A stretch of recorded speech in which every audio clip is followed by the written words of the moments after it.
खुद self financed अपना education किया। नेशनल कलर्स बड़ा महंगा पड़ता है सर, वरना आज जो प्लेयर्स हैं अपने मेडल्स ना बेच रहे हो। इसके अलावा तो हम आते हैं एयरपोर्ट पे उतरते हैं तो कोई पूछता नहीं है। हम सोच रहे होते हैं कि यार अभी हम आ गए हैं तो क्या करेंगे, इतने पैसे होंगे तो दोपहर का खाना खा सकेंगे। 17 साल की उम्र में मैं I was teaching your all forces. Curriculum जो डिज़ाइन उन्होंने सबसे पहले जलाल बताया कि उसने क्या करना है, उसके बाद दूसरा करिकुलम डिज़ाइन होगा। तो that was an honour for मी।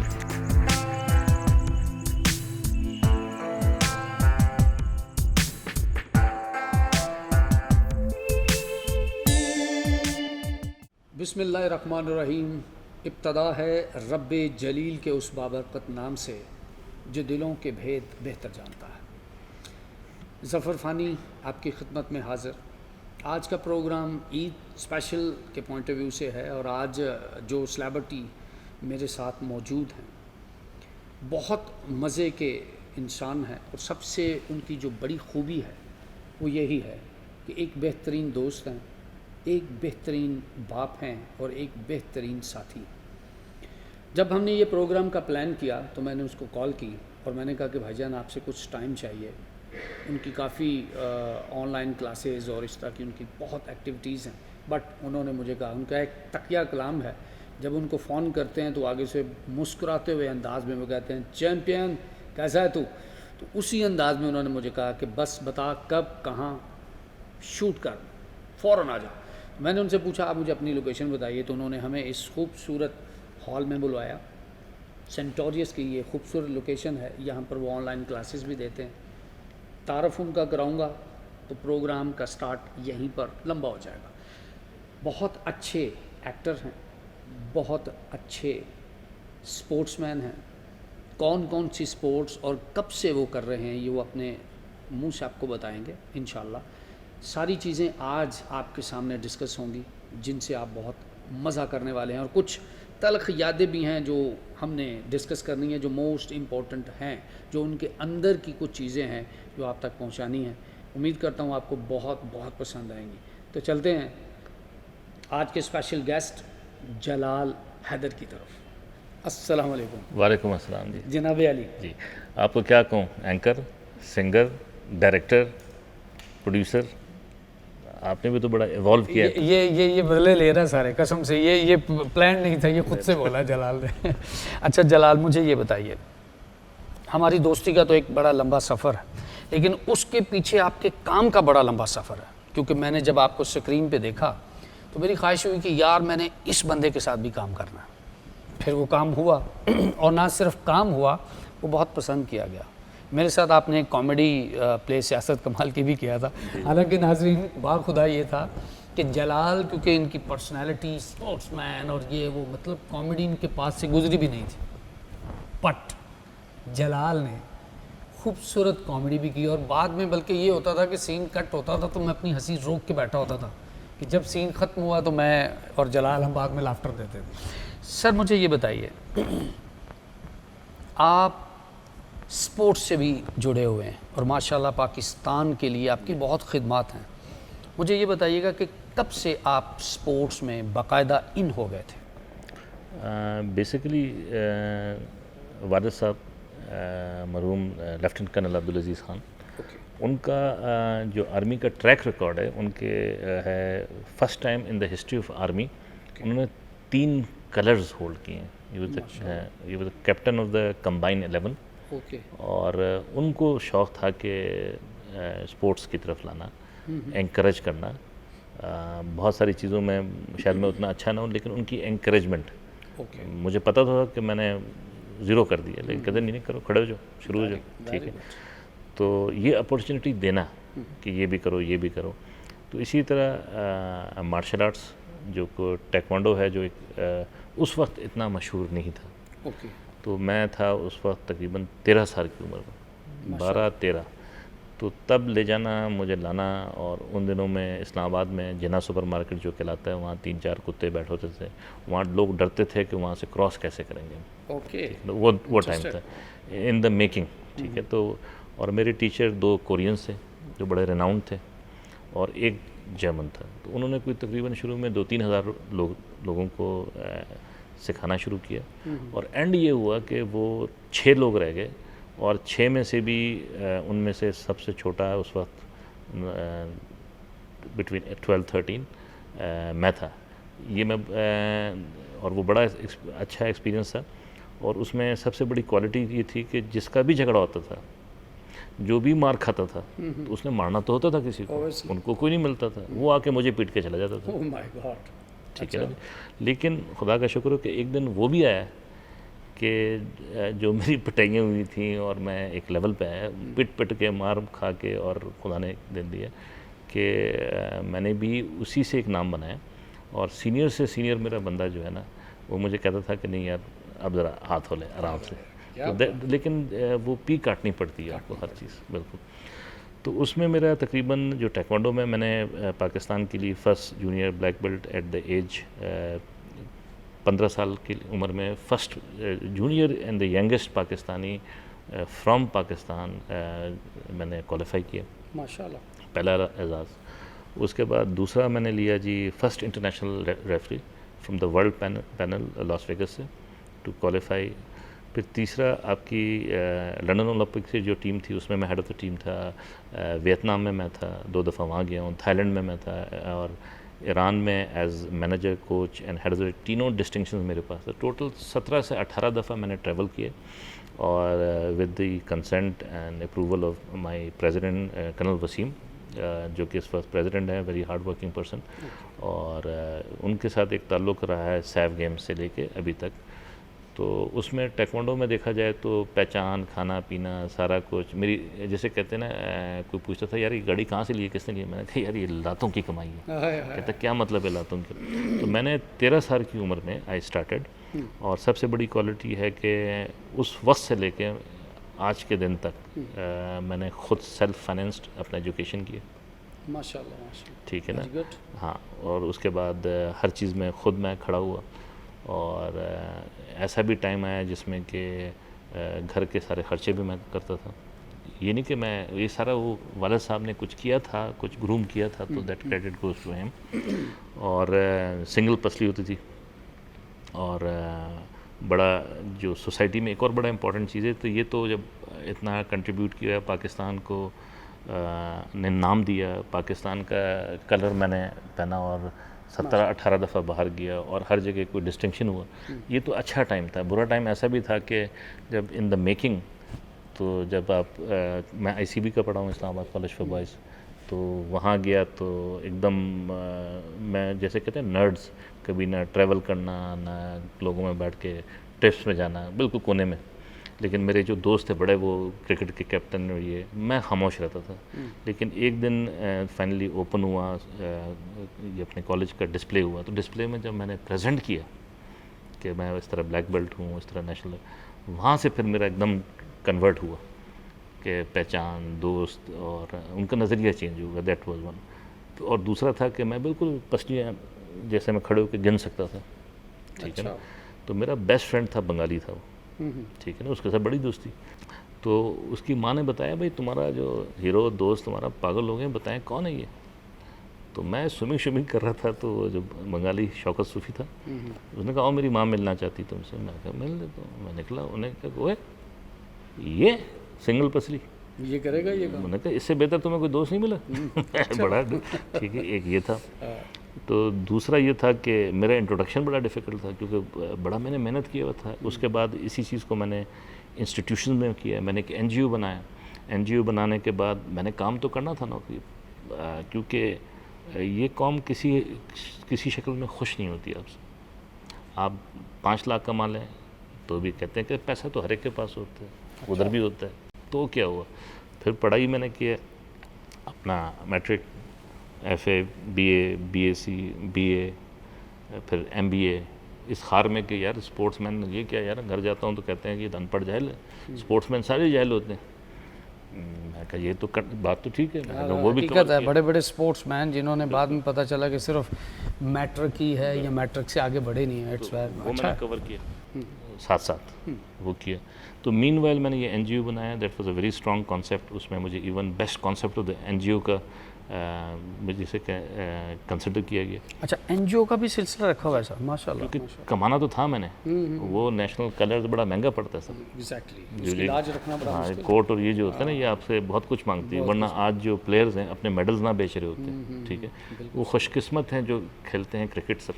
सही बात है, ये क्रिकेट का कभी कोई खिलाड़ी ऐसा नहीं है। उसके अलावा तो हम आते हैं एयरपोर्ट पे, उतरते हैं तो कोई पूछता नहीं है। पूछता नहीं यार। वैसे ये कितनी जुल्म की बात है कि सिर्फ पाकिस्तान में क्रिकेट क्यों है। बिल्कुल ठीक है ना, ये तो इनकी पॉलिसीज़ है, हमें कौन नहीं रगड़ता है। पीएसबी, ठीक है ना, एक वक्त था फेडरेशन, फिर बाहर जाते हैं तो वहाँ रिस्पेक्ट नहीं मिल रही होती सर, ठीक है ना। अगले प्लेयर्स के साथ 6-6 कोच बैठे होते हैं। हम सोच रहे होते हैं कि यार अभी हम आ गए हैं तो क्या करें यार, इतने पैसे होंगे कि दोपहर का खाना खा सकेंगे। अल्लाह, ड्रेसिंग हमारे पास पूरी नहीं होती। ये अभी कोई फिल्म भी बनी थी ना, जो हमारे एक हीरो पे जो, हीरो पे बनी। हाँ, लेकिन वो अच्छी प्रोडक्शन नहीं थी, लेकिन वो जितना दिखाया वो कम है। बहुत कम है। ये इसीलिए तो होता है कि हमारी फिल्म इंडस्ट्री पे जवाल भी इसी वजह से तो है। कॉन्सेप्ट बड़ा स्ट्रांग था। वो ये था कि जितनी भी बच्चियाँ जो हैं माइनॉरिटीज़, उनको मैंने गलियों से उठाया, ट्रेन किया, उनको पे किया, उनको एजुकेट किया। और इसी तरह जो लड़के हैं जो भीख मांगते हैं, ठीक है, इनको मैं रिसाइकल ला के इनको मुख्तलिफ एजुकेशन इंस्टीट्यूट्स में एज ए पी टीचर बनाए। Very good. और बेशुमार, ये नहीं कि कोई तकरीबन 100-150 बंदों को अंदर मैंने इन किया, तो उनमें से ज़्यादा के 15-20 दे डिड वेरी वेल। उन्होंने अपनी बहनों की शादियाँ भी करी। ऐसे ऐसे लोग भी थे कि जिनको घर से निकाला हुआ था कि जी हमारे किसी काम के नहीं, ले जाओ इसको, क्योंकि उस वक्त में एक सिंबल बन चुका था कि बेकार ये मार्शल आर्ट करता रहता है, उछल कूद करता रहता है, वो जो भी नाकारा होता था उसे कहते इसको दे दो, ठीक अच्छा, है ना। हालांकि तो इसमें बड़ा हाँ, स्कोप वो था, कॉन्सेप्ट पूरी दुनिया में है, लेकिन यहाँ पे बनाना पर पड़ता नहीं है। है। जैसे अगर मैं एक जगह बैठता था, मेरी इंटरव्यूज़ होते थे स्कूलों में कि मैं टाइकोंडो करता हूँ या मैं एक एक्सपर्ट हूँ, तो मैं बाहर 4-4 घंटे बैठा होता था कि पूछते थे। अच्छा, और अच्छे महफिलों में, कॉर्पोरेट सर्कल में, बेटा आप करते क्या हैं? तो मैं कहता सर मैं, तो कहते अच्छा, वो उनको समझ में नहीं आता था। उनके बस चुप करें, आप कह रहे हैं ना कोच है ना, करते क्या हैं? अच्छा, ये भी होता करते था? क्या हैं आप? ओह माय गॉड। अच्छा, खुदा का शुक्र है कि वो भी वक्त देखा मैंने, और एक वो भी वक्त देखा कि प्रिंसिपल अंदर बैठी है, उन्होंने कहा सब कुछ छोड़ो, सबसे पहले जलाल को अंदर बुलाओ। करिकुलम जो डिज़ाइन उन्होंने सबसे पहले जलाल बताएगा कि उसने क्या करना है, उसके बाद दूसरा करिकुलम डिज़ाइन होगा। तो that was an honour for me कि मैंने बिल्कुल स्क्रैच से उठ के वहाँ काम किया। Very good. फिर एक वक्त ये भी आया कि ये जो स्वीपर है, जो साफ़ करने वाली हैं, जो 5,000 में थी, वो आज 1,00,000-1.5 लाख रह रही। Very good. और ऐसे लोग फिर दूसरे लोग हैं क्लीनिंग स्टाफ के अलावा जो गुब्बारे बेच रहे वाले, इनकी दुआएं लगी। जब मेरे पास जब बुरा टाइम आया ना, बड़े आदमी ने किसी ने साथ नहीं दिया, ठीक है, ये खड़े हुए हैं, सर मुझे आपका याद है वो टाइम, तो बताएं हम आपसे लिए क्या कर सकते हैं। ये यार ये बड़ी अच्छी बात हो। देखिए नाजरीन के मतलब जलाल ने अपनी मदद आपके तहत, क्योंकि ये माशाल्लाह एक रॉयल फैमिली के चश्मो चराग हैं, उसके बावजूद ये बहुत बड़ा मैसेज है आप लोगों के लिए कि ख़ुद से जो किया ख़ुद से किया, और सिर्फ अपनी ज़ात के लिए नहीं किया, बल्कि उन लोगों को भी उठाया जो कोई गुब्बारे बेच रहा था या कोई घर में कोई स्पोर्ट ही नहीं कर रहा था, उसको भी उठाया और एक स्पोर्ट्समैन बनाया, और आज वो एक अच्छी और खुशहाल ज़िंदगी गुजार रहे हैं। जलाल मुझे ये बताइए, आपने स्पोर्ट्स तो किया और एक ताइक्वांडो करने वाला, कराटे खेलने वाला सख्त जान आदमी, फिल्म इंडस्ट्री में या ड्रामा इंडस्ट्री में इस तरफ आपका कैसे, आप खुद आए या कोई दोस्त लेकर आया या आपको शौक था? जब मैं ये टाइकोंडो करता रहा तो चीज़ें खुद लाइन ऑफ एक्शन होती हैं। पाकिस्तान को रिप्रेजेंट किया, सारा कुछ किया, फिर मैंने एकदम ट्रैक चेंज किया। ऑब्वियसली मुझे नौकरी भी करनी थी, अर्निंग भी करनी थी, तो मैं 13 साल की उम्र में घर को संभाल रहा था। माशाल्लाह, ठीक है ना सर? Very good. और वो सारा कुछ किया, और उसके दौरान मैंने बेशुमार टॉप ऑफ द लाइन नौकरियाँ की। 17 साल की उम्र में मैं I was teaching your all forces, Pakistan army, strategic, माशाल्लाह, आपके SSG, SSW, आपका नेवल फोर्सेस, आपके इंटेलिजेंस, सारा कुछ जो उनके साथ I was there coach. Okay, ठीक है ना? माशाल्लाह। उससे हट के फिर मैंने अमेरिकन एम्बेसी में नौकरी की, स्टेट डिपार्टमेंट के लिए सर। 18-19 साल की उम्र में CD64 की गाड़ी मेरे पास, आपके कोच आपके मल्टीपल एरियाज़ में, तो आप खुद सोचें कि उस एज में मैंने वो अचीव किया था, वो सिर्फ खुदा की वजह से बेशक, और माँ ये बाप अल्लाह की की दुआ की अता, वजह, और मुझे तब भी समझ नहीं था। बेशक सही बात तो उस वक्त बस यंग, या वो चीज़ें आई, सब कुछ हुआ, तो ये कुछ हुआ। और उसके बाद फिर मेरी मुलाकात एक दिन अमेरिकन एम्बेसी में बैठा था, जो अब बेशक मेरे बड़े अच्छे दोस्त हैं। उन्होंने कहा कि कोई आया जी आपसे मिलना चाहता है। मैंने कहा कौन आया भाई? शुएब मंसूर साहब। हाँ, इट्स अ बिग नेम। हालांकि मेरे लिए क्या था, मैं तो बिल्कुल स्पोर्ट्स में, मैं तो कौन सा शौक में, क्या होगा, कोई होगा, आम सा बंदा होगा सर। सही। इनकी दोस्ती में वक्त गुजरता रहा, बहुत एंड में जाके मुझे पता चला अच्छा यार ये तो बहुत ही अच्छा है यार, is too good, is an international material. लेकिन वो जो लोग एक्सपेक्ट कर रहे थे वो शुएब साहब आ गए, तो उस वक्त he was in the making. वो आए और मौका उनके साथ काम करने का मिला, ठीक है जी। फिर उसके थ्रू जुनेद को तो वैसे एज ए आर्टिस्ट जानता था, फिर उसकी वजह से फिर मैं और भी अच्छी दोस्ती हुई जुनेद जमशेद के साथ। फिर हमने प्रोजेक्ट किया पल दो पल का जीवन है, कुछ करना है तो कर गुजरो, तो उसको कोरियोग्राफ मैंने किया। अच्छा। फिर उस पर गढ़ानी गए हम, उस वक्त मैं, ये शाही, रोहेल, हमारा पहला इंटरेक्शन था, हम गए और वो इस तरह हमने ये आपने गिटार 89 था, हाँ 1989, तो उसमें हमने स्टार्ट लिया। ये पहला हमारा काम था विद शुएब मंसूर, जिसमें जुनेद और हम सबका इंटरेक्शन वहाँ पे हुआ और बहुत खूबसूरत ये वीडियो बना, और ये मेरा पहला इंटरेक्शन था। उसके बाद दूसरा मेरा इंटरेक्शन वो भी शुएब साहब के साथ। अच्छा। फिर सलमान अहमद साहब, जो कि बड़े क्लोज फॉलोअर हैं इमरान खान साहब के। हाँ बिल्कुल बिल्कुल। ठीक है ना, तो उन्होंने कहा कि जी मैं एक और चीज़ बना रहा हूँ, करोगे काम? मैंने कहा जी बिल्कुल तैयार। तो स्पोर्ट्समैन तो इधर का कुछ ज़्यादा पता नहीं था, पहले खाना खाली होता है वैसे भी, तो वो काम किया है। सलमान के साथ दोस्ती हुई, वो उसका अपना एक ट्रैक है। उस वक्त तक वो ज़रा डिसइंटीग्रेट हो गया था, वो he was not a part of, जैसे कहते हैं वाइटल साइंस। दोस्ती मेरी सबके साथ थी। तो शुएब ने कहा एहतसाब। अच्छा। हाँ, एहतसाब का ड्रॉबैक ये हुआ, जब बना एहतसाब तो उन्होंने कहा ये तो सर जब तक प्रेसिडेंट प्राइम मिनिस्टर साइन नहीं करेगा तो ये टीवी से नहीं जाएगा। तो मैंने फिर गौर से देखा, वो एहतसाब गुडगुड़ी और करप्शन पे था। अच्छा। उसके बाद ये हुआ कि ना वो चला, ओह माय गॉड, और ना 5 साल तक मुझे काम मिला, कोई बुलाया नहीं। ये तो उसकी क्या वजह थी? वजह करप्शन थी सर। ठीक, उसमें जो इस मुल्क को चाट रही है। 5 साल बैठ गए सर हम, तो वो ज़ाहिर है सलमान तो चल रहा है अपना काम शाम चल रहा है। उसके बाद फिर वो 10 साल का तकरीबन टेन्योर मेरा लगा आपके एफबीआर के सारे। ये जो एग्ज़ाम्पल देता हूँ कि एंटरप्रेन्योर का जो गवर्नमेंट का 10 लोग चुने थे उसमें मेरा नाम था। फिर उसके बाद मैंने एफबीआर के 10 साल के किए, ठीक है ना। और फिर उसके बाद एफबीआर के बाद कमर्शियल, ये आपके पीसी बुरबन के 30+ कमर्शियल, मतलब ये कि फिर ड्रामे लाइन लगी सब। एक आपने एफबीआर का मेरे साथ भी तो किया था। आपके साथ किया था, और बिल्कुल that was one of the best, मतलब वो अल्हम्दुलिल्लाह। और उसका भी वाक़या मैं बताता चलूँ, उस दिनों में जलाल आपको याद है लाइट बड़ी जाती थी, और हमारे पास टाइम बड़ा शॉर्ट था, हम बड़े परेशान थे। तो जलाल सूटेड बूटेड हम आए, हमने लाइट वाइट की, तो 1 घंटा लाइट आती थी नाज़रीन, और 1 घंटा जाती थी, बल्कि 55 मिनट आती थी और 1 घंटा 5 मिनट जाती थी, उल्टा चलते हैं पाकिस्तान में। तो वो लाइट का बड़ा इशू था, और हमारे पास टाइम था 1 घंटा, जिसमें हमने लाइट भी करनी है और टीवीसी भी शूट करना। तो क्योंकि जलाल और हम सारे दोस्त आपस में, हमारी केमिस्ट्री बहुत मिलती है, यारी दोस्ती है, तो मैं टेलीफोन पे भी इसको लाइनें समझा देता, जलाल ये बोलनी है, तो वो हमने फटाफट लाइट वाइट की, लाइट चली गई, उसके बाद हमने आपस में गपशप की, लाइन वाइन हमको पक्की याद हो गई थी। लाइट आई, कैमरा ऑन किया, और वो बना, और वो 12-14 एडवर्टाइजिंग एजेंसीज़ की एक प्रेजेंटेशंस थी। तो अल्हम्दुलिल्लाह वो हमारे वाला ऐड जो है वो सिलेक्ट हुआ, और वो दबा के चला, और वो मैसेज भी बहुत ज़रूरी था उस वक्त एफबीआर का, जो माशाल्लाह चला।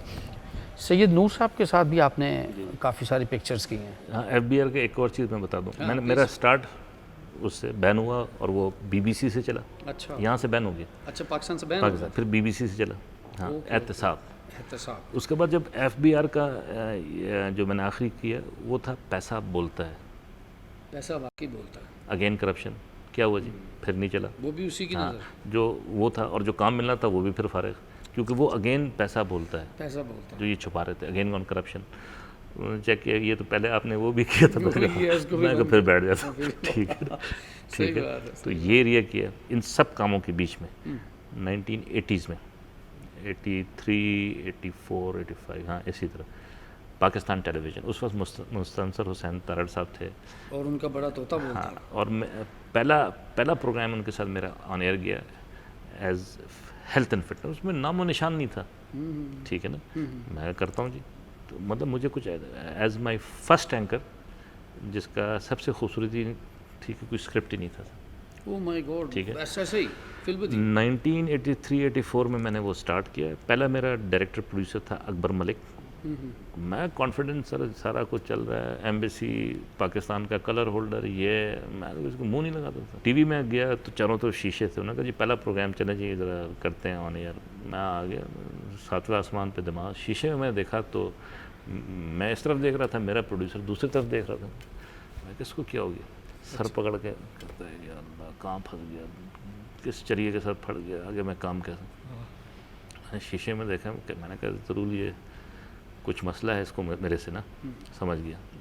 तो उसने एक्सप्रेशन ये थे तो वो सब कुछ, उन्होंने कहा बेड़ा अगर कहाँ फंस गया मैं, ठीक है ना, किधर फंस गया। वो बंदा मेरा, he was one of the my best friends आने वाले में टाइम में। लेकिन उस वक्त उसने कहा ये क्या चीज़। उसके बाद वो प्रोग्राम और अगले 34 to 35 ईयर्स कॉमेडी में मोइन अख्तर का कंट्रीब्यूशन था। बड़ा नाम, तारिक अजीज़ स्टेज पे ला के वो बस रोया नहीं था वो, ठीक है ना। तो जब मैंने उसको देखा तो मैंने कहा चल यार इनके साथ जाती हुई तो चलो खैर है, मैं भी खामोश। मेरे अभी 35 साल हुए हैं अपने delivering from all Pakistan, all provinces, straight 35 years my program health and fitness morning transmission, फिर कॉर्पोरेट गेम शो, एक के बाद दूसरा, hit to hit, super to super. लेकिन बताया ये जाता है कि जी ऐसे लोगों को जो काम करते हैं वो लोगों के दिलों में रहते हैं, उनको अवार्ड रिवार्ड नहीं मिलता। और बिल्कुल उन्होंने सही कहा। तो इन्होंने बस एक महाज जैसे कहते हैं ना सर, वो तो खुदा की देने कि वो मैं काम करता रहा। आज तो वो बेशक चेक 1 साल का दूसरे में मिलता रहा, और वो हमें पता है कि क्या करते हैं, ठीक है ना। तो इन्होंने बस ये है कि आज अफसोस ये होता है कि 35 साल एक आदमी ने आपके साथ काम किया है, ठीक है। आपकी पूरी जनरेशन को आज अगर 3 साल का बच्चा है, 5 साल का, आज 40 साल का बच्चा हो गया, ठीक है। सही बात। आप नेम द किड्स, हर घर में मेरा कंट्रीब्यूशन है, बेशक हर घर में आपसे सीख के निकले बच्चे। लेकिन मुझे इन्होंने एग्जांपल बना दिया, जैसे कि रिगार्ड नहीं किया इन्होंने तारिक साहब को, रिगार्ड नहीं किया मोइन अख्तर को। तो पीटीवी ने, मुझे अफसोस ये होता है कि इतने सालों में इन्होंने मुनासिब नहीं समझा कि जिसने आपकी पूरी जनरेशन को चेंज की, एक तस्वीर कहीं लगी हुई हो मेरी, या कोई क्लिप किसी चीज़ में चल रहा हो। यार ये वैसे अलमिया है नाज़रीन। यहाँ मैं आपको एक चीज़ और भी बताऊँगा कि हम अक्सर अपने अनमोल हीरों को, पाकिस्तान के उन बेटों को या बेटियों को जो जिन्होंने पाकिस्तान के लिए बहुत कुछ किया, उनको खोने के बाद उनकी तारीफ़ करते हैं, या फिर वो दूसरे मुल्क में जाके जब अपनी काम और अपनी पहचान करवा के आते हैं तो हम उनको उस वक्त इज़्ज़त देते हैं। इसकी मुझे आज तक कोई समझ नहीं आई। उनमें से एक एग्जांपल जलाल हैदर भी हैं कि जब मैं 6 दफ़ा कैटेगरी मेरा प्राइड ऑफ परफॉर्मेंस में जाता है, मुझे अगला फ़ोन करके कहता सर शर्मिंदा इस दफ़ा फिर, जिसको डिज़र्व करना चाहिए था फिर रह गया। मैं कहा नो प्रॉब्लम सर, एक दिन तो शर्म आएगी, मैं काम करता रहूँ। बोले ये वाटर प्रूफ है, ये शर्म प्रूफ है। बड़े लफ्ज़ में क्या इस्तेमाल करूँ सर, मुझे खुद बुरा लगता है। लेकिन ये मतलब कहने वाली वाकई बातें नहीं हैं कि एक बंदे ने अपनी ज़िंदगी वक्फ कर दी आपके पाकिस्तान के फ्यूचर के लिए, उनके बच्चों के फ्यूचर के लिए काम किया। देखिए अवार्ड बेसिकली ये पुतलियाँ, ये जो पत्थर की चीज़ें होती हैं ये, लेकिन ये आपको शाबाशी होती है। जो बंदा प्राइड ऑफ परफॉर्मेंस के लिए डिज़र्व करता है उसको 5 और 6 मरतबा उसकी नॉमिनेशन होती है, और बाद में वहीं से फ़ोन आता है कि सर हम शर्मिंदा हैं, इस वक्त फिर किसी की पर्ची चल गई। तो खुदारा ये पर्ची सिस्टम बंद होना चाहिए, इससे पहले कि आप अपने इन जैसे अनमोल हीरों को खो दें। आपके स्पोर्ट्स का चैनल खुलता है जी, इनको ला के मुझसे फीता कटवाना चाहिए था। एग्जैक्टली कटवाना ये नहीं कि मैं बड़ी बात कर रहा हूँ, ये मेरा मैं राइट भी नहीं भाई, कहूँगा, ये मैं डिलीवर्ड होती है, ये करनी चाहिए। इन्होंने मुझे वहाँ डिजर्व करते हैं। मुझे बुलाना पसंद नहीं किया। जो बच्चा बूम ऑपरेटर था या मेरे साथ खड़ा हुआ, ठीक है ना, he started the career in PTV, वो प्रोड्यूसर होके रिटायर हो गया। अल्लाह अकबर। ठीक है सर, और उसी के साथ मैं डिलीवर कर रहा था काम, और आज के दिन भी मेरा प्रोग्राम चल रहा है।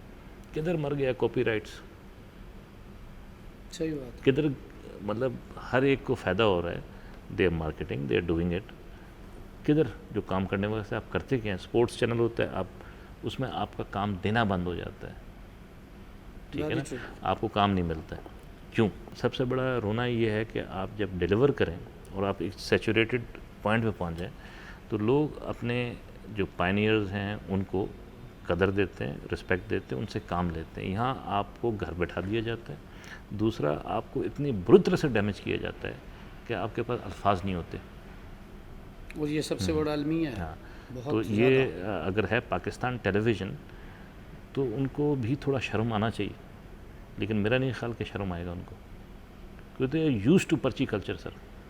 इट्स वेरी और बैड। जिसने डिलीवर किया, मुझे ये बताएं, मैं 35 साल में डिलीवर किए, अगर मेरे में कुछ ना हो तो ये मुझे एक दिन खड़ा होने देते मुझे सर? कभी भी नहीं सर, कभी भी नहीं। आप घुस नहीं सकते, लाइनें लगी होती थी। मुझे याद है पीटीवी में एक लंबी लाइन होती थी और उस लाइन से आपने जाना है अंदर ऑडिशंस देने हैं, और आपने तो नाम बनाया बाकायदा, इतने प्रोग्राम्स किए माशाल्लाह। जो एफिलिएशन मेरी कभी किसी पार्टी के साथ नहीं रही, इंडिविजुअल के साथ हुई है। वो जैसे खान साहब, हु डजन, ठीक है, वो उन पे खुदा मेहरबान है सर। बेशक, ठीक है, नीयत के साफ है ना सर। बात यह है कि वो दबंग आदमी है खान साहब, आप ग्रेट हैं। नहीं वो सोच के मैं जो मुंह में आया बोलता है, लेकिन वो इज़ अ ग्रेट पर्सन। अच्छा, मुझे ये बताइए, अभी जो आपको जो ओहदा मिला वही है बता रहा हूँ ना, उसमें क्या उस वक्त है एक्शन क्या लिया आपने? मैं 92 में था, तो वहाँ ये बन रहा था, आई सपोर्टेड ये, इसमें मरियम बरकीत होती थी, इसमें अपना गाजी होते थे, इनके रिलेटिव थे। मैं कभी पूछता भी नहीं था, मैं जब भी टीच करता हूँ या कुछ भी करता हूँ, मेरे पास बिलावल भुट्टो जरदारी भी शागिर्द था मेरा, अरे माशाल्लाह, आसिफ भी था, मुशाहिद हुसैन सैयद एक दोस्त था, अच्छा ठीक है ना, इस तरह के बेशुमार लोग थे। मुशर्रफ साहब के लिए मैंने 3, लेकिन मैंने पोलिटिकली नहीं, उस्ताद शागिर्द उनको यूज़ नहीं किया। दो, मुझे सब कहते थे, मजाक उड़ाया करते थे, यार तुम्हें पता नहीं होता क्या, तुम फ़ायदा नहीं उठाते। मैं कहा फ़ायदा क्या है, फ़ायदा तो ऊपर वाली की ज़ात देती। तो 92 में मैं उठा, खान साहब का वो क्रेज़ था और आई लाइक हिम। और उसके बाद इनका ये कैंसर हॉस्पिटल, फिर उसके बाद भाग दौड़, ये नहीं कि उनके साथ करीब, लेकिन he knew and I was doing that. लेकिन उनके मोटिवेटेड था, मुझे वो बंदा अच्छा लग रहा था, क्योंकि वो एक इंटरनेशनल फिगर है, एक नाम है, एक पहचान है, जहाँ बड़े बड़े हमने, वी आर लकी कि अगर 50 नेशन में खड़ा होता है तो वो खान नज़र आता है वहाँ, उसकी ये सबसे खूबसूरती है।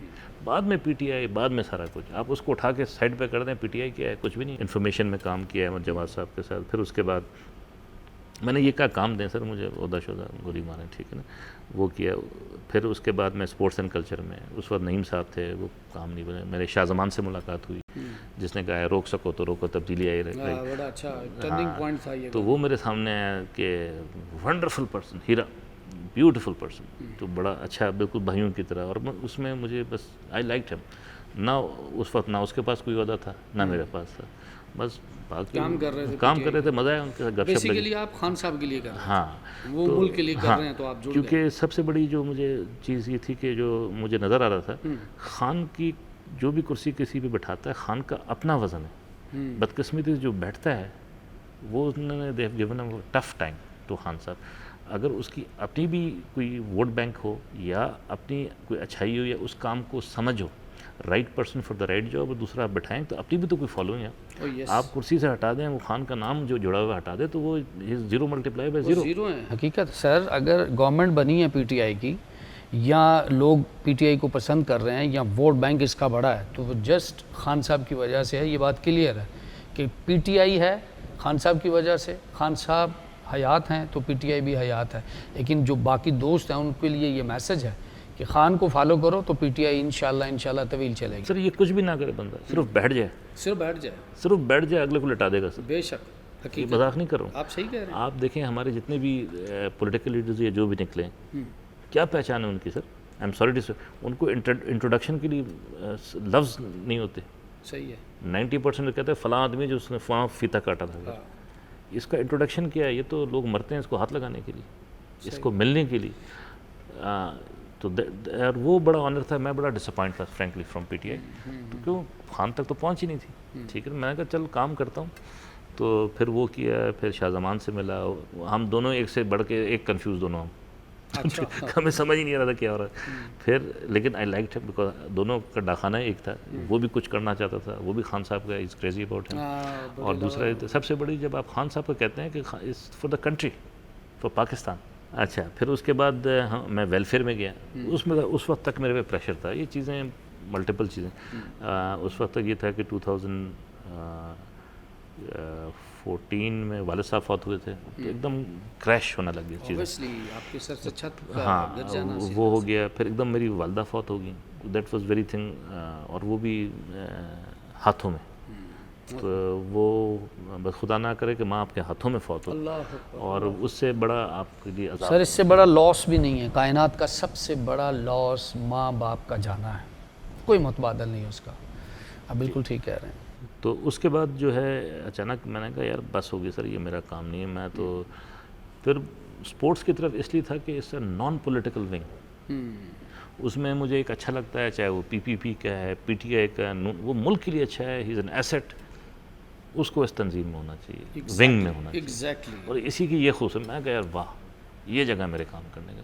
मैं कहा पर यहाँ कौन घुसने देगा सर, ये तो 100% है कि काम वाला जो रगड़े खा के आया तो सवाल ही नहीं पैदा। तो एक दिन पता चला कि सैफ भाई ने कहा कि भाई Insaf sports and culture wing, obviously with the consent of the Shahzaman साहब, कि आप नईम उल हक साहब के बाद you will take be the face of Pakistan Tehreek Insaf sports and culture wing. तो मुझे समझ में नहीं है, तो अचानक चीज़ें बदल गई। ठीक है, कुर्सी, नाम, खान, वो एक लाइकिंग डिफरेंट होती है। तो तब मुझे पता चला कि आहिस्ता आहिस्ता कि जब मुझे ओहदा मिला sir secretary Insaf sports and culture, तो मज़ा भी आया और बहुत बड़ी रिस्पॉन्सिबिलिटी भी थी, और काम बहुत मैंने किया हुआ है, और उससे ज़्यादा धक्के भी खाए हुए सर। ठीक है, और उसी की कदर होती है, उसी की कदर। तो बस मैंने खुदा का शुक्र किया सर। और अब ये है कि आई होप कि मैं 1% भी कर सकूं, इंशाल्लाह। और ख़ान तो गॉड गिफ्टेड और बहुत बड़ा नाम है, और मुल्क का असासा है। वो हीरा हैं जी, हम कहते हैं, हम कहते हैं 7 वंडर्स ऑफ द वर्ल्ड। ठीक है, हम बड़े बदकिस्मत होंगे इस आदमी के बगैर। एक नाम है, ये नहीं कि खान पीटीआई के लीडर है, ये ही इज़ द, जिसे कहते हैं ना, हमारा जिसे कहते हैं सबसे बड़ा हथियार in the international community. Oh yes, खड़ा होता है तो नज़र आता है। और एज अ पाकिस्तानी हाँ। ये है कि खुदा करे कि एक अच्छा टाइम आ सकता है, आएगा time, in the interest of the country. अच्छा टाइम शुरू है, और ये खान साहब को मौका दिया है, तो इंशाल्लाह बहुत मुमकिन है कि इन्हीं के हाथों हो और अच्छा टाइम आए। और बाकी भी जो आने वाला वक्त है, no doubt salute to the arm forces, उनकी भी कंट्रीब्यूशन है। बहुत और सबसे बड़ा करम ऊपर, जब ऊपर वाले रब्बे आलमीन, बेशक उसकी नज़र इनायत है तो सब कुछ है। अच्छा, हम थोड़ा सा मौजू से वापस ईद की तरफ आते हैं, क्योंकि ईद का मौका है। और जलाल मुझे ये बताए, ईद कैसे मनाते हैं आप? फैमिली के साथ, दोस्तों के साथ, या फिर इसी तरह अपनी एक्टिविटीज़ जो आप करते हैं उसमें आप ईद के दिन भी निकल जाते हैं, या बच्चों के साथ टाइम देते हैं? सर पहली चीज़ इसकी है कि सुबह निकलते हैं, रात वापस आते हैं घर। एक आदत पड़ी है जिसे कहते हैं वर्कहोलिक, और ये फैक्ट है। मैं बैठ नहीं सकता कहीं। अब वो कि सारी उम्र यही सीखा है कि जाओ काम करो, अर्न, डू वेल, एंड उसमें मुझे शर्मिंदगी नहीं है। ना मैंने डाका मारना है, ना कुछ, मैंने मेहनत करके कमाना है, यही मेरे पेरेंट्स ने सिखाया और हमेशा करता रहा हूँ। नहीं, ईद पे भी निकल जाते हैं? मैं बता रहा हूँ ना, अभी ईद पे ये कि सिचुएशन डिफरेंट है। अभी कोविड है, सारा कुछ है, तो ऑब्वियसली कोविड में ज़्यादा से ज़्यादा टाइम आपका कन्फाइंड हो जाता है। आप SOPs को देख लें। ईद में तो ये कि अभी हालात ये हैं कि जब हम देखते हैं कराची को, लाहौर को, इस्लामाबाद को, जहाँ तक मेरा ताल्लुक़ है, मेरा ये कि मिनिमम लोगों से इंटरेक्शन, सिर्फ काम के हद तक, ठीक है, फैमिली नहीं, क्योंकि घर पे आना, क्योंकि बच्चे हैं तो इट्स नॉट पॉसिबल कि आएँ तो इंटरेक्ट करें। और दूसरा ये है कि इस स्टेज में वो PR वाला टाइम चला गया। अब ये है कि सबसे इम्पॉर्टेंट चीज़ ये कि सेफ्टी। अगर 2020 में इफ़ यू आर अलाइव तो इट्स गुड। और एक और बात मैं कहूँगा, हम अक्सर कहते हैं कि यार क्या कभी यू टर्न, कभी हाँ करता है, कभी ना करता है। भाई अगर आज इन्होंने सारा पाकिस्तान को बंद किया हुआ होता, बेड़ा गर्क हुआ हुआ होता। वजह एग्जांपल मैं खुद हूँ, मैं 4 से 5 लाख रुपए कमा रहा था, मैं सुबह से शाम निकलता, मेरा किसी के साथ ऐसा स्पेसिफिक कॉन्ट्रैक्ट नहीं था। मेरे एकेडमीज, मेरे साथ एक दर्जन लड़के लड़कियाँ, मैं खुद प्रेजेंस होता था, I used to earn 4 to 5 lakhs a month. आज कोविड में मैं can not even earn more than 15,000 a month, sir. Oh my God. वो इसलिए नहीं कि भाई ऑब्वियसली ये चीज़ बताना बड़ा ज़रूरी है, बताना बड़ा ज़रूरी क्योंकि अगर मैं इधर आज जनरल सेक्रेटरी स्पोर्ट्स हूँ तो मैं आज भी आके काम करता हूँ यहाँ पे, अपने काम को पहले प्रेफरेंस देता हूँ, ठीक है है. ना. ये मोस्ट इम्पोर्टेंट. मैं वहाँ पे बैठा हूँ तो ऑन मेरिट और अपने काम पे, और थैंक्स गॉड के मुझे ये भी था कि मेरिट क्या चीज़ होती. मैं जहाँ पे आपको काम को अप्रिशिएट नहीं किया जाता उतना ही आपको डैमेज किया जाता है. तो मेरे से भी 100 लोग बेहतर होंगे सर, लेकिन मुझ जैसे बंदे को जब चांस मिला है ना, तो कहीं मैं टीवी पे बैठता हूँ, कोई बात शुरू करता हूँ तो कहते हैं आप तो चुप हो जाएं सर, मुझे पता है आप बैठ गए हैं तो इसका मतलब सिलेक्शन इज़ फाइन. तो वो मुझे खुशी होती है. तो आई होप कि ये जो इन्होंने 100% लॉकडाउन जो नहीं किया है उसमें बचत होगी. जैसे आम बंदे जो हैं हम निकलते हैं तो कमा के वापस लाते हैं, ठीक है ना. Okay, I am the grandson of Meeru Phunja, लेकिन उसका ये मतलब नहीं कि मैं हराम खाऊंगा सर, ठीक है ना सर. सबसे बड़ी बात जिसको तो- हमने फॉलो करना. ठीक है ना. अब वालिद साहब आर्मी में थे, तो वो अक्सर मुझे कहा करते थे कि दूसरे मुझे कहते हैं यार आपने बनाया कुछ नहीं यार. कहते बनाया ना, जब तुम्हारा बाप कहीं से गुजरता है पीछे से कोई गाली तो नहीं देता ना, ये कमाया मैंने. यही कमाई. उसे कहते तुझे अभी समझ में नहीं आएगा, Exactly. वक्त आने पे समझ. अच्छा, मुझे ये बताइए, बातें तो बहुत हैं जो हम करें और शाम हो जाए. मुझे ये बताइए कि कोरोना और ईद, इन दोनों चीज़ों के बारे में आप पब्लिक को, यूथ को क्या मैसेज देना चाहेंगे? सर पहली चीज़ तो हर एक का अपना पॉइंट ऑफ व्यू होता है सर. इसमें ये कि आप SOPs का ख़ास तौर पे ख्याल रखें सर, एग्जैक्टली, ख़ास ख्याल रखें. क्योंकि हम इस्लामाबाद में बैठे हुए हैं, जितना मैं इंटरेक्ट करता हूँ तो बेसिकली इस्लामाबाद में we are very careful. Oh yes. Total culture गोरा है, लोग आ रहे हैं. लेकिन अगर यही चीज़ मैं लाहौर जाता हूँ, फैसलाबाद जाता हूँ, यहाँ तक कि मैं हमारा अपना जो है तो वो माइंड सेट ऐसा है कि एक कॉन्सेप्ट है हमें क्या होगा जी, वी आर रिलीजियस, हम तो नमाज रोज़ा हमें कोई हाथ नहीं लगाते. This is wrong. This is awareness is very important कि आप भी टारगेट हैं. एक ये चीज़ कि हमें केयरफुल होना चाहिए. और ये दूसरा, यहाँ पे ये हालात हैं सर जी कि जो लोअर तबका है इज़ क्रैशिंग. मैं तो हैरान हूँ कि गरीब तबका, मैं ख़ुद क्रैश कर गया हूँ.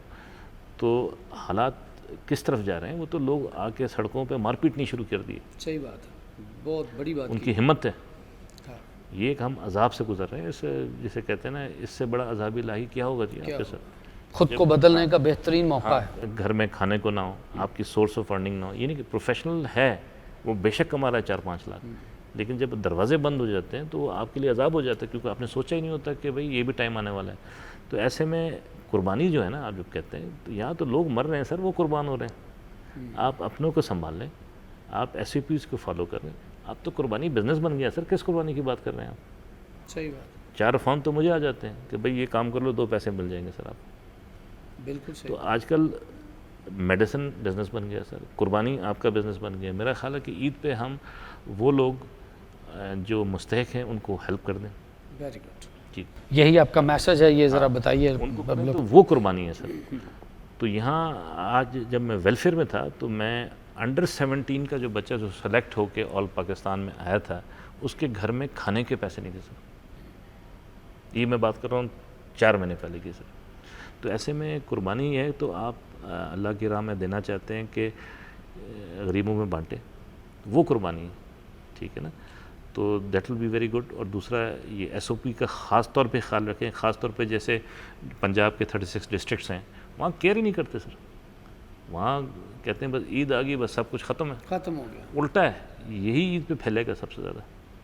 तो इसमें इंटरेक्शन ज़्यादा है, चीज़ समझ में नहीं आते, कॉपरेट नहीं करते हैं. आप US को लेते हैं, UK को लेते हैं, कनाडा में देखें, US में मेरी अपनी बहन है, तो करके देखे नहीं आप, वो उठा के अंदर कर देंगे सर. सही बात. द रूल्स आर सेट, तो काइंडली आप फॉलो करें.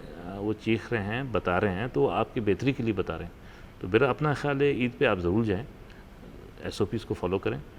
और आप ईद पे जो अपना सदका दें, और जो हो सकता है, और खुदा का शुक्र करें कि आप ज़िंदा हैं.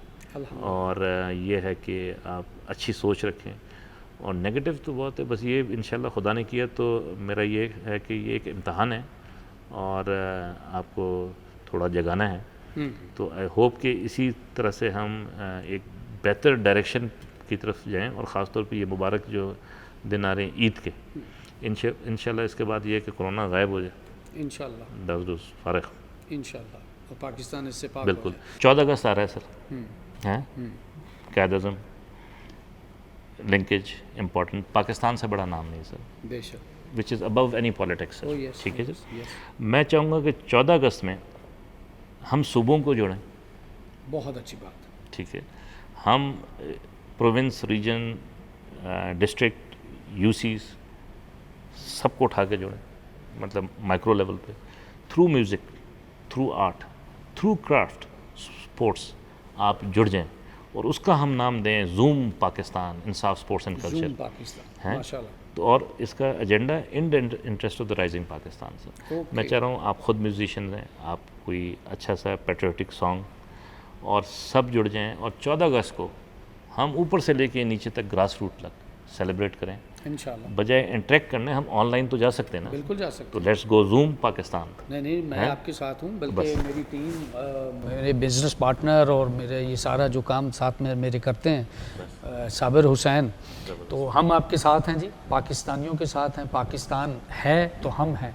तो 14 अगस्त के सर हम हमारी टीम, हम आपको गाना देंगे इंशाल्लाह, और आपके शाना बशाना खड़े। ये तो हमारे लिए ऑनरेबल बात है, क्योंकि मैं तो खुद चाहता हूँ कि पाकिस्तान में वो दिन आए कि सारे सूबे एक चौखट पे हम खड़े हों और पाकिस्तान का गुनगुनाते हों। Thank you very much. आप अपना फीडबैक हमें ज़रूर दीजिएगा, हमारा पेज लाइक कीजिएगा, हमारे चैनल को सब्सक्राइब कीजिएगा, और हमारे लिए दुआ कीजिएगा कि हम आपके पास पाकिस्तान के इन जैसे बेटों को, बेटियों को, पाकिस्तान के इन हीरोज़ को आप तक इनका मैसेज पहुँचाते रहें। और आपकी बहुत बहुत दुआओं के साथ आपसे इजाज़त। पाकिस्तान जिंदाबाद। सबको दिल की अथाह गहराइयों से ज़फ़र फ़ानी और उसकी सारी टीम, जलाल हैदर, सब की तरफ से ईद मुबारक।